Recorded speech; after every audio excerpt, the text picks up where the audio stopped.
할렐루야. 온 이스라엘께 샤bat 예배 참석하신 여러분들을 주님의 이름으로 환영합니다. 오늘은 첫 그림에 제가 지금 이렇게 그 한국 현재 대한민국의 상황을 대표되는 두 사건을 놓고 한번 오늘 말씀을 전개하려고 해요. 위에는 지난 4월 4일 윤석열 대통령을 파면한 헌법재판소의 모습이고요. 아래 그림은 어제 그러니까 5월 1일이죠. 5월 1일 대법원 전원합의체에서 이재명 대표를 이렇게 확정짓는 대법원 그 확정짓는 그런 장면인데요. 이 두 사건을 놓고 상당히 의미가 있다고 봐요, 저는요. 참 일반적으로 이 헌법재판소의 이 재판은 정치적인 면이 좀 강했어요, 보니까 정치적. 그래서 헌법적인 그런 그 기초가 흔들리는 듯한 그런 모습을 보여줬죠. 그래서 많은 사람이 찬반이 엇갈리긴 하지만은 그러나 객관적으로 볼 때 헌법의 대한민국 헌법의 가치에서 많이 벗어난 그런 모습이었어요. 자, 아래 그림은 그대로 조희대 대법원장이 대법관 12명과 함께 그대로 오직 법리적으로 정치적인 유불리에 휩쓸리지 않고 오직 법리적 대한민국 헌법의 그 가치 위에서 판단한 것이다. 이렇게 생각이 들어서 참 이 두 사건이 한국 현대사에 큰 획을 긋는 그런 변곡점에 섰다고 저는 봐요. 근데 이런 모습을 보면서 뭐 누구 편을 들고 누구 편을 안 들고 이 문제가 아니라 저는 장차 이루어질 하나님 나라의 심판을 좀 봐요. 성경은 우리가 하나님 앞에 벌거벗은 채를 쓴다 합니다. 각 개인 한 사람이 하나님 보이질 않죠, 현재. 근데 하나님의 존재에 대해서 이렇게 양쪽에 말씀이, 즉 십계명이거든요, 이게요. 십계명. 이 모습은 마치 이전에 그 구약의 성막이나 성전에서 언약궤 안에 있는 십계명 앞에 대제사장이 서 있는 그런 모습하고 이제 동일한데, 궁극적으로 하나님은 모든 것을 법으로, 하나님께서 만드신 법, 말씀이 곧 법인데 말씀하신 대로 심판을 해요. 그래서 우리 마태복음 7장 21절에 우리 주님께서도 이 불법을 행하는 자들아 내게서 떠나가라 하면서 최종적으로 하나님의 심판도 이 법에 의해서 행해진다고 성경은 경고해요. 자, 그럼 저와 여러분들이 현재 하나님 앞에 사람이 한번 살다 죽는 것은 정한 것이요, 그 다음에 심판이 따른다고 분명히 있는데, 이때 저와 여러분들이, 저나 여러분들이 이렇게 1대1로 하나님 앞에 서요. 하나님 앞에 두려운 마음으로 섭니다. 자, 근데 여기서 심판의 근거가 법이라 그래요, 법. 저와 여러분들이 현재 지금 하나님 나라의 법을 지키고 있는지 안 지키고 있는지 아주 심각하게 고민하면서 세상에 어떤 유불리를 떠나서 모든 것을 떠나서 한번 심각하게 고민 한번 해보시길 바랍니다. 그래서 제가 이제 나이 올해가 72세인데 목회 30여 년 이후로 가장 간단하게 끝나는 게 현재 육신의 삶을 살면서 하나님의 법, 하나님께서 세우신 법대로 살았느냐 안 살았느냐 이게 문제더라고요. 근데 이게 겉사람의 예법이 아니라 속사람. 이걸 영의 몸이라 그랬죠. 바울 사도는 영의 몸. 그래요. 육의 몸이 있은즉 영의 몸이 있는데 영의 몸이 하나님 나라의 법대로 살았느냐 이걸 따진다는 겁니다, 여러분. 그리고 하나님 나라는 지금 뭐 정치적 유불리, 뇌물 판사, 부디한 판사 이런 게 없어요. 그냥 하나님은 그냥 고지고대로 법대로 처리를 하시는데 여기서는 뭐 그 누구도 하나님의 법에 대해서 간섭을 못하죠. 저는 이 사실을 뒤늦게 깨닫고 이 속사람, 장차 하나님 앞에 서야 할 우리 속사람이 현재 내 안에 있는 속사람이거든요. 내 안에 있는 속사람이 지금 하나님의 법대로 하는데 이 하나님의 법이 뭐냐? 구약에서 이스라엘 백성들을 이끄시던 하나님의 법이더란 말입니다. 십계명이라는 말이에요. 예. 그래서 그 십계명이 따지고 보니까 우리 마음판 안에 기록되어 있어요, 현재. 그래서 제1계명부터 10번째 계명까지 그 말씀대로 살았느냐 안 살았느냐에 따라서 우리가 하나님 앞에 섰을 때 영생이냐 영벌이냐 이게 결정된다는 거예요, 여러분. 제가 깨달은 게 그겁니다. 그래서 현재 70이 넘어서 이 세상에 무슨 육신의 정력과 이생의 자랑과 안목의 정력이 있겠습니까? 아무것도 없어요. 아무것도 없습니다. 이제 하나님 앞에 설 준비만 하는 건데 이게 신부단장이라는 거거든요. 사랑하신 여러분, 10계명을 1계명서부터 10계명까지 묵상해 보시기 바랍니다. 어느 것 하나 불의한 게 있는지 보시기 바랍니다. 여러분, 불의한 재판과 한데 하나님은 불의하시지 않아요, 여러분. 그냥 하나님은 완전한 진리입니다. 그리고 최고의 선입니다. 최고의 선. 지극선입니다, 여러분. 제가 10계명, 마음에 기록된 10계명을 한 15년 정도 이렇게 순종해 봤어요. 그 중에서 안식일 때문에 상당히 진통을 겪었는데, 이제는 뭐 안식일 예배를 드리면서 안식일 예배가 2단위, 3단위 이런 거 신경도 안 씁니다. 그러면서 현재 목사가 됐든 장로가 됐든 권사가 됐든 집사가 됐든 하나님을 안다고 하는 자들이 결과적으로 10계명 안에 있는지 없는지 이거부터 보게 되고, 그 다음에 그것을 진실하게 지키는지 안 지키는지 이거를 네 번째 안식일을 그대로 겸손하게 온유하게 받아들이고, 하나님께서 안식일을 예배 드리라고 했으니까 드리지요. 그냥 하나님 말씀은 법이니까요. 이렇게 그 모세가 온유했던 것처럼 하나님 말씀 앞에서 온유한 대로 순종하는 사람들, 이런 사람들 외에는 하나님 앞에 설 사람이 없어요, 여러분.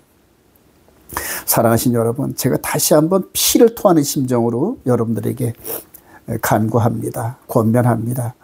10계명을 지키면서 하나님 말씀 앞에 순종할 때 현재 썬데이, 일요일, 썬데이 이거는 아닙니다, 여러분. 바알을 섬기는 거거든요.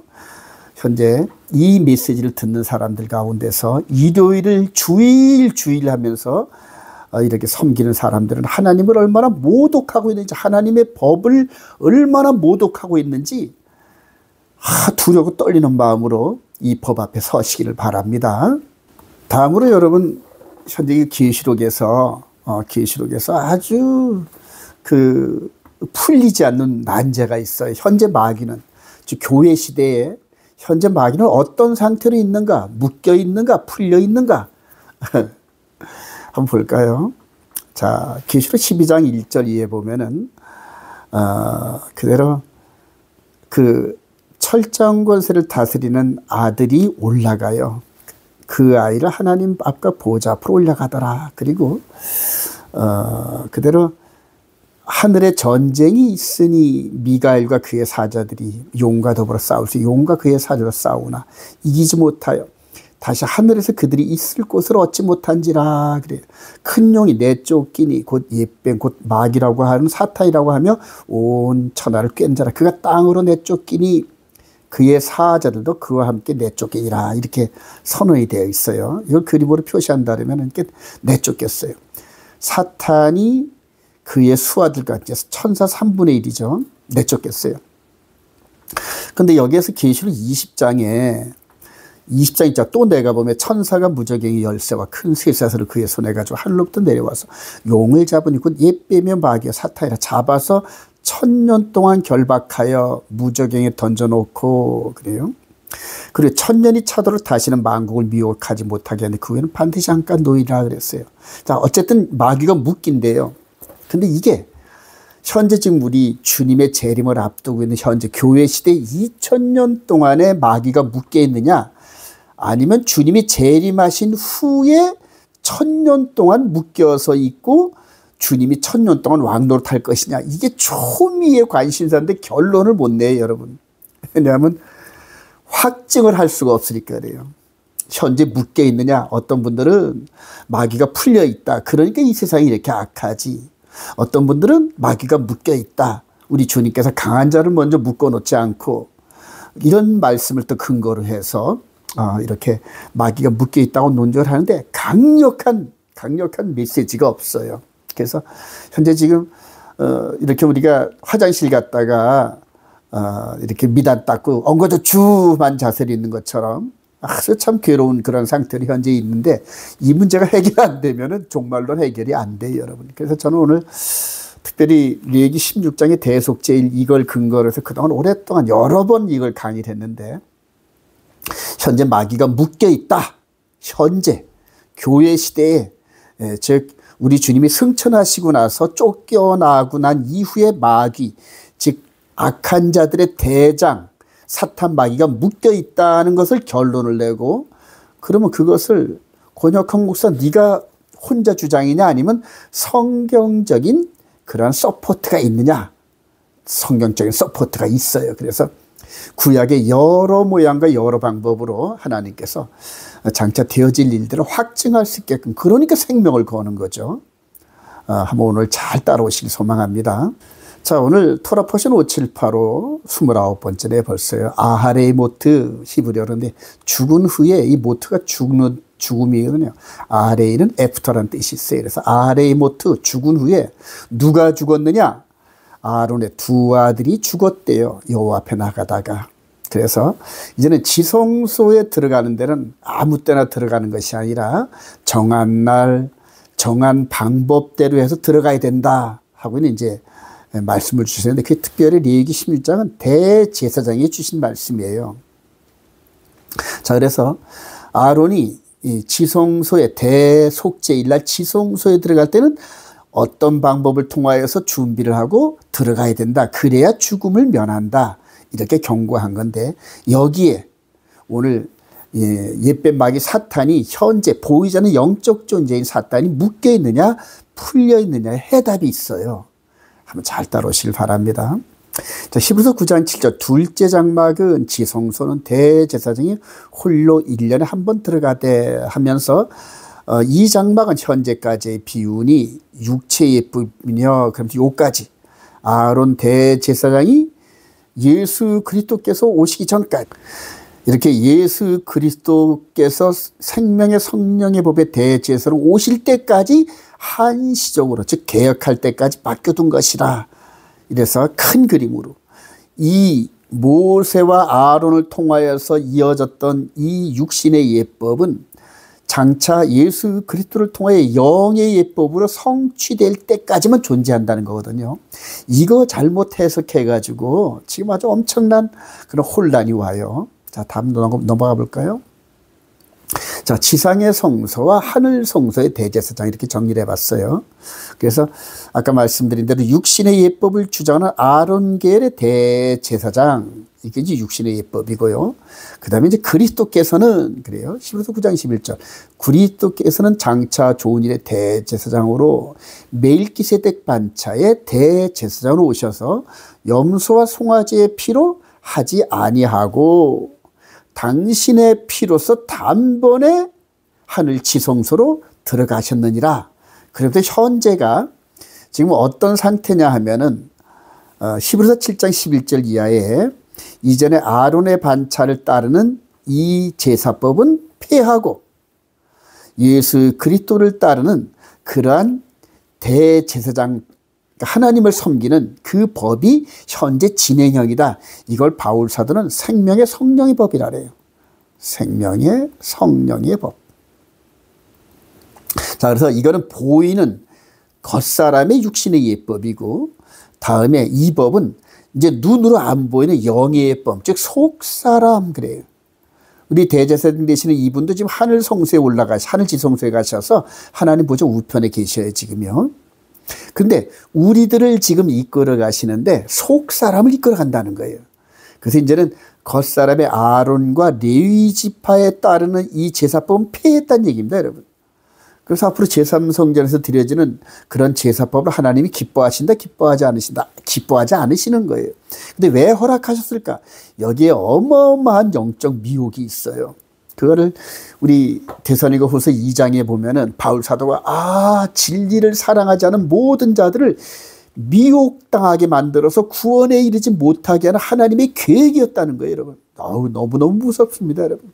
그래서 저와 여러분들은 지금 예수 그리스도 안에 있는 이 대제사장 시스템 안에서 왕 같은 제사장으로 있는 걸 믿으시기 바랍니다. 그래서 1000년 동안 왕 노릇한다는 그 개념이 바로 지금 현재 저와 여러분들이 왕 같은 제사장 역할을 하는 그 개념하고 같아요, 여러분. 그래서 무천년 관점이 아닌 현천년, 우리가 인생이 70이요 80 정도 되는 요 짧은 세월 동안에 속 사람이 바로 예수 그리스도의 대제사장님 되시는 그 제사법을 따라서 하나님을 영화롭게 하는데, 그게 바로 영과 진리 안에서 드려지는 그러한 우리의 예배란 얘기입니다, 여러분. 제사직분도 바뀌신 것을 확신하시기 바랍니다. 자, 다음으로 우리 기름 부음을 받은 대제사장에 대한 이 부분을 한번 살펴볼까 해요. 레위기 8장 6절에 보면은 모세가 아론과 그의 아들들에게 제사장 취임식을 해요. 근데 그 머리에 관을 씌우고 관유를 아론의 머리에 붓고 이런 시스템이 있어요. 그래서 대제사장으로 가는 사람은 머리에 관유를 씌우고 그리고 지극한 그런 그 향기로운 관유를 부어요, 머리에. 자, 똑같이 이제 마리아가 나드, 아주 거룩한 나드 향 300데나리오 되는 이거를 지금 머리에 부어요. 그러니까 이 머리에 붓는 행위가 지금 바로 이 행위를 지금 대신하고 있는 거거든요. 마태복음 20장 7절 한 여자가 그래, 향유를 부은 것은 내 장례를 위함이라. 그리고 이 여인이 이 복음이 증거되는 곳에 온 천하에 증거된다 하는데 왜 그럴까요? 바로 모세가 했던 역할을 이 마리아가 했다는 얘기입니다, 여러분. 그래서 신약 사복음서는 바로 구약의 이 제사장 취임식을 그대로 답습하시는 예수 그리스도를 볼 수가 있어요. 그래서 사복음서를 이런 관점으로 좀 보는 그런 눈이 좀 필요하죠. 자, 여기서 아주 중요한 게 있어요. 대속죄일날 되면 두 염소가 있어요. 두 염소를 제비를 뽑아가지고 똑같이 생겼어요. 아주 똑같이 건강하고. 근데 두 염소를 제비를 던져서 부르라 그러죠. 제비를 던져서 하나는 여호와를 위하여, 첫 번째는 여호와를 위하여, 두 번째는 아사셀을 위하여. 근데 이 아사셀은 마귀라는 의미가 있어요. 이 두 마리 염소가 너무너무 중요합니다. 잘 따라오시기 바랍니다. 자, 그래서 여호와를 위하여 먼저 선택된 염소를 잡아서 이 피를 받아요. 피를 받아가지고 바로 대제사장이 1차로 대제사장이 지성소에 들어가서 요 쉐키나 언약궤 위에 피를 7번 뿌립니다. 요 피를. 그러니까 요 염소 피가 이렇게 들어간 거죠. 7번을 뿌려요. 이거를 일일이 뭐 그냥 설명을 하려면 너무 기니까 이렇게 그림으로 대신하겠어요. 그래서 제사직분이 이 법이 이제는 육신의 예법이라는 얘기거든요. 육신의 예법. 그래요. 그래서 우리 주님이 오실 때까지 대속죄일 날 두 마리의 염소를 뽑고 이렇게 했다는 얘기입니다. 자, 그래서 1차적으로 자신을 위하여서 1차적으로 들어가고, 그 다음에 두 번째로 들어가서 2차적으로 염소 피를 가지고 딱 뿌린 2번 들어간다는 얘기입니다. 대제사장이. 근데 이걸 우리 주님께서 그대로 답습을 하시는 게 첫째 부활을 하셨어요. 부활을 하셔서 뭐라고 말씀하셨냐면은 요한복음 20장 16절에 내가 아직 아버지께로 올라가지 아니하였노라. 내가 내 아버지 곧 너희 아버지 내 하나님 곧 너희 하나님께로 올라간다 하라. 그러면서 올라가셨다는 얘기예요. 그리고 그날 내려오셔서 제자들 앞에 나타났다는 얘기입니다. 그리고 이때는 만지지를 못하게 했는데 요때는 만지게 하셨다는 얘기입니다. 의심 많은 도마한테 만져봐. 내 손도 만져보고 옆구리도 만져보고. 다음에 두 번째로 하늘로 올라가시는 장면이 나와요. 이게 바로 사도행전 1장 얘기죠. 그들이 보는데 올려져 가시니 구름이 그를 가리고 보이지 않게 하더라 그러면서 나중에 천사가 너희 예수님은 메시아는 올라간 모습 그대로 다시 너희들한테 나타나리라. 근데 지상 재림이 아닌 공중 재림을 통하여 우리를 이끌고 가시는 거예요. 우리를 휴거시켜서 아버지 나라로 데려가신다는 이런 개념이거든요. 이걸 조금 디테일하게 이렇게 보면은 모세도 모세도 출애굽을 할 때 이스라엘 백성들 앞에 나타날 때 1차적으로 40세 때 나타났을 때는 거부했잖아요. 근데 80세 때 나타났을 때는 이스라엘 백성들을 이끌고 홍해를 건너갔어요. 마찬가지로 모세와 같은 선지자이신 우리 예수님도 1차로 오셨을 때는 거부를 당했어요.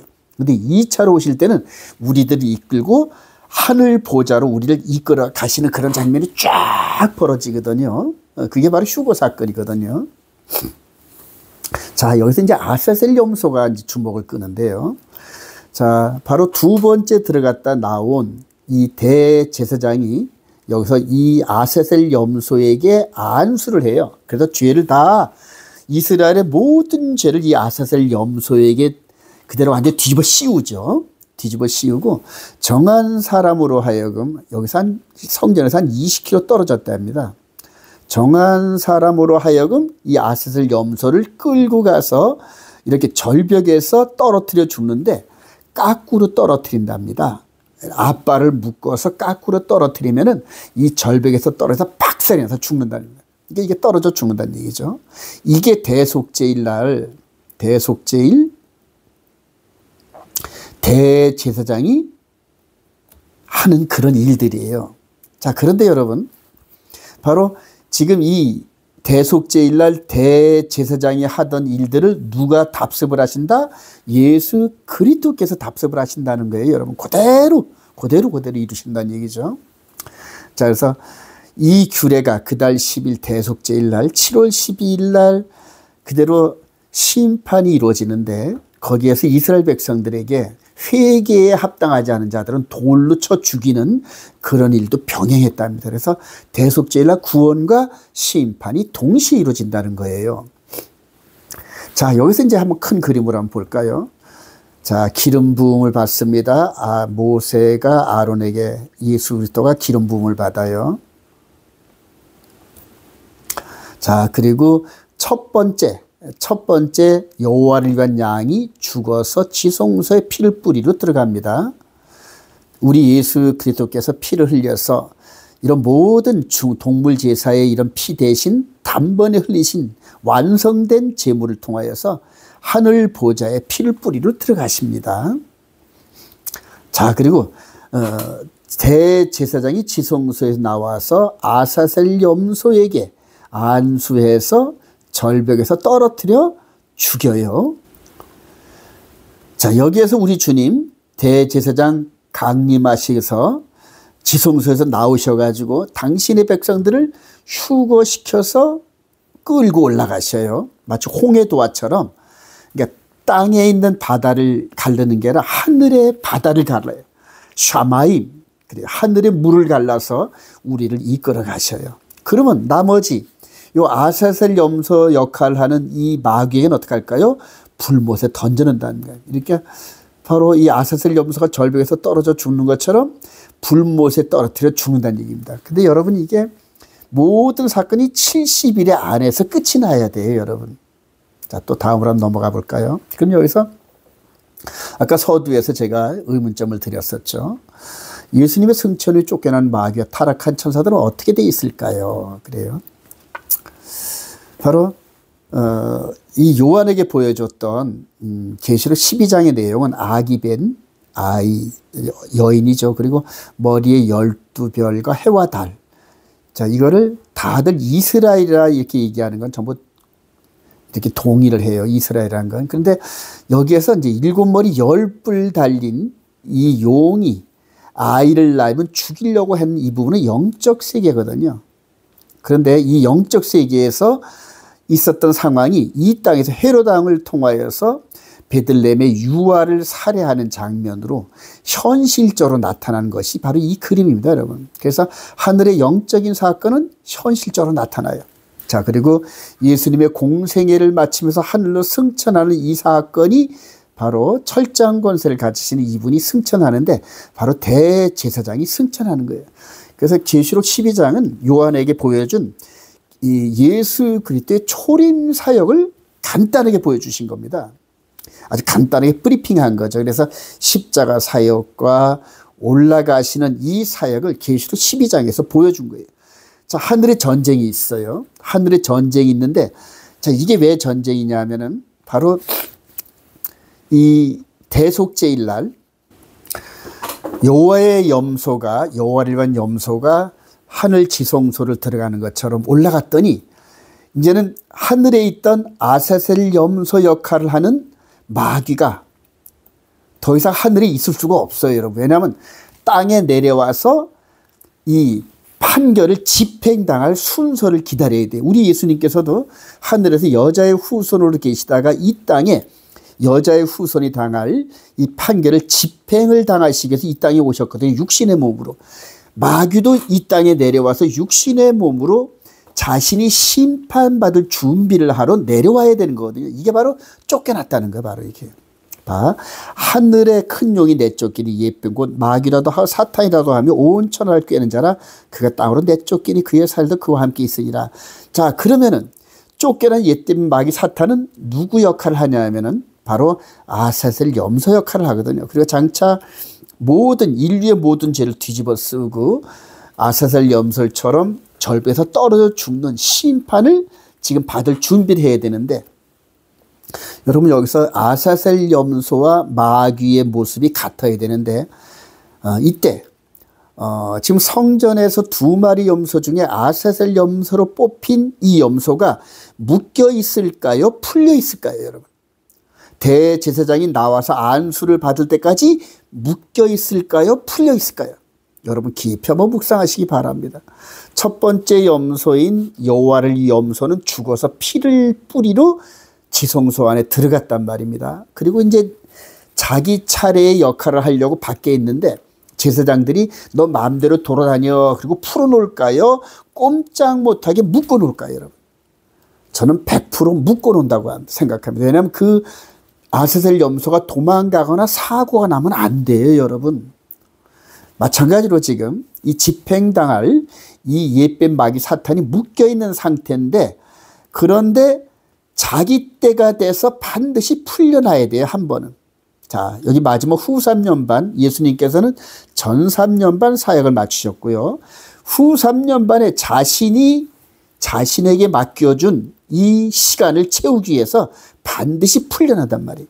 자, 그거를 지금 여기에서 계시록 20장 1절에서 얘기하는 게, 내가 보면 천사가 무저갱이 열쇠와 큰 쇠사를 그의 산조 하늘로부터 내려와서 용을 잡은 곧 옛뱀의 마귀 사탄이라 잡아서 1000년 동안 결박하여 무저갱이에 던져넣어 장구가 그 위에 임봉하여 1000년이 차도록 다시는 만국을 미혹하지 못하게 했는데, 그 후에는 반드시 잠깐 노일이라 그래. 잠깐 노일이라 3년 반 그래. 바울사도는 이거를 자기 때에 나타나게 하려 지금은 막는 자가 있으니 데살로니가 후서 2장에서 얘기를 합니다. 여러분 이거 깊이 생각하기 위해서 현재 이 마귀가 교회 시대에 묶여 있느냐 풀려 있느냐 이거를 확신하는 게 마지막 종말론을 정확하게 해석하고 마지막 목숨을 걸고 이 옛뱀 마귀 사탄이 육신의 모습으로 나타난 적그리스도와 대항할 수 있는 파워를 갖게 돼요, 여러분. 말씀의 확신의 파워. 그래요. 이게 바로 대속죄일 날 두 마리 염소의 역할에서 우리들에게 주어질 확신이거든요, 여러분. 그래서 저는 지금 마귀가 현재 묶여 있고, 그리고 현재 마귀가 묶여 있는 이 기간이 1000년이다. 그래, 1000년. 그래요. 그래서 조금 부연을 하면은 이 요한이 왜 1000년이라 얘기를 했을까요? 1000년. 그래요. 자, 구약에서 그대로 메시아 왕국을 예표하는 다윗 시대가 있어요. 다윗 시대. 다윗 왕국이죠. 다윗 왕국. 다윗 왕국이 다윗 때부터 예수 그리스도가 올 때까지 몇 년이죠? 1000년이었어요, 여러분. 즉 다윗 왕을 통하여 너희 후손을 통하여서 왕이 대대로 이어지게 하리라고 약속하셨잖아요, 하나님께서. 근데 그 육신의 다윗 왕 시대는 흥망성쇠가 있고 멸망당하고 쫓겨나고 막 우여곡절을 겪었어요. 그런데 바로 다윗의 후손으로 오신 예수 그리스도께서 메시아의 왕국을 세우셨는데, 이 요한 사도는 그 메시아 왕국의 기간을 다윗 왕국과 이꼬로 시키기 위해서 1000년 동안 이렇게 얘기한 거예요. 그래서 1000년은 숫자적인 그런 문자적인 1000년이 아니라 바로 다윗 왕국 시대를 예표하는 그런 상징적인 1000년이라는 얘기입니다. 그래서 바로 교회 시대 예수 그리스도께서 이 땅에 보이지 않는 나라 메시아 왕국 그래요. 골로새서 1장 14절에 아들의 나라 그래요. 현재 저와 여러분들이 지금 아들의 나라 그 아들의 나라의 왕 같은 제사장의 역할을 하는 겁니다. 여러분 이거 너무너무 중요합니다. 자 그리고 우리 주님께서 천년이 참에 사단이 그 옥에서 놓였죠요. 그리고 우리 주님이 강림하시면서 마귀가 불과 유황못에 던져지니 그래요. 던져지니 그래요. 이 아세슬 염소가 모든 죄를 끌어안고 인류의 모든 아담 이후로 모든 죄를 책임지고 이렇게 불목 가운데 던져지면서 모든 구속의 역사가 끝나는 겁니다, 여러분. 그리고 우리는 공중 혼인잔치를 해서 올라가고 마귀와 함께 마귀와 짝하던 모든 인생들 즉 불법을 행한 자들은 전부 다 이렇게 불목 가운데 던져지는 이 구속의 역사가 이렇게 끝이 나는 거거든요. 여러분 결론이에요. 대제사장 예수 그리스도의 재림을 준비하라. 그래요. 구원에 이르기 위하여 죄와 상관없이 자기를 바란 자에게 두 번째 나타나시리라. 모세도 두 번째 나타났을 때 이스라엘 백성들을 출애굽시켰어요.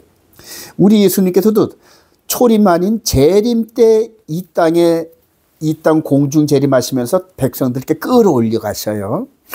바로 두 번째 나타나실 때 그대로 예수 그때 신부로 하나님의 예수를 나의 구주로 영접하고 하나님의 계명을 마음판에 새겨진 그 법대로 살아갔던 신부들을 끌어올려요. 쫙 끌어올립니다, 여러분. 현재 진행이 바로 이거거든요.